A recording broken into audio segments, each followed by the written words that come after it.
For today's video guys, samahan niyo naman akong gumawa ng turon dyan. At dahil walang saging na saba dito sa Saudi Arabia, gumamit ako ng saging na hindi para makagawa ng turon. Nagkikrave kasi ako sa turon, kaya bumili ako ng mga gagamitin kong pangluto sa turon. At okay naman itong saging na to. Wala naman pagkakaiba sa saging na saba. Ayan nga, may bata pa na pasilip-silip sa video. At habang piniprepare ko yung pang turon dyan, may dalawang batang nangungulit. Yung isa pa nga pahawak-hawak ang kamay sa saging. Kitang-kita pa nga yung paa ng isang bata dyan na makulit. At madami-dami din yung saging na nabili ko sa Nesto.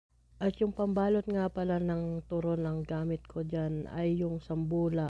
Mas okay kasi itong pambalot na to kaysa yung iba. Mas gusto ko tong gamitin. Oo, baka may mambas sa akin kung kitang-kita yung paa ng anak ko. Ako naman ang kakain ng turon na yan, hindi naman kayo. Ayan, nabuksan ko na nga pala yung pabalat dyan. At iniisa-isa ko ng paghiwa-hiwalayin. Binuksan ko na rin yung asukal dyan. O ayan, nakita nyo naman yung kamay ng batang makulit. Sabi tutulungan daw niya ako. Sabi ko wag na. Kasi baka sirain niya lang yung pabalat. Ayan, kinukuha ko na nga pala yung saging. Tapos maglalagay na rin yan ako ng asukal. Kita nyo, maglalagay na ako ng asukal dyan na napakadami. 2 kutsara. Sinong may gusto ng turon na mas madami ang asukal? At isa pa, ang asukal lang nagpapasarap talaga sa turon. Aminin nyo, mas gusto nyo yon na madami rin asukal ang turon. Lalo na dito sa Saudi Arabia. Kung gusto mong kumain ng mga Pilipino food, kailangan mo talagang magluto. Kasi dito malalayo ang mga fast food dito ng mga Philippine food. Hindi gaya sa Pilipinas, makikita mo lang sa kanto-kanto natin. Dito kailangan mo pang sumakay ng sasakyan bago ka makapunta, makabili ng mga pagkain Filipino food.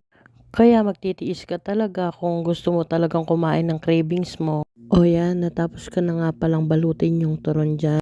At marami-rami nga pala yung nagawa ko na turon dyan. Siguro aabutin ito ng 5 araw na kakainin. Ilalagay ko lang sa ref ito. Pagtapos ko nga palang balutin yung mga turon dyan, nagpunta na ako ng kusina. Nagpainit na ako ng mantika. At nung mainit na yung mantikang pinilagay ko, kinuha ko na rin yung mga turon dyan para ilagay na isa lang na ilutuin. At nilagay ko ng isa-isa yung turon dyan para maluto na kaagad. Hininaan ko lang ang apoy dyan para hindi gaanong masunog yung turon. 5 piraso lang ang kasya sa kawali kaya 5 lang muna yung inuna kong lutuin. Hindi ko naman kasi mauubos lahat yan. Ako lang naman kasi ang kakain. Ang mga bata naman, hindi naman mauubos ang isa, kundi kalahati lang. Tapos yung tira ng mga bata, ako din ang kakain. Kaya hindi ko na dinamihan masyado ang niluto ko dyan, 5 piraso lang. Ayan, malapit na maluto ang turon natin. Takam na ako dyan. O yan, luto na ang ating turon. Craving satisfy na tayo dyan. Let's go, kainan na.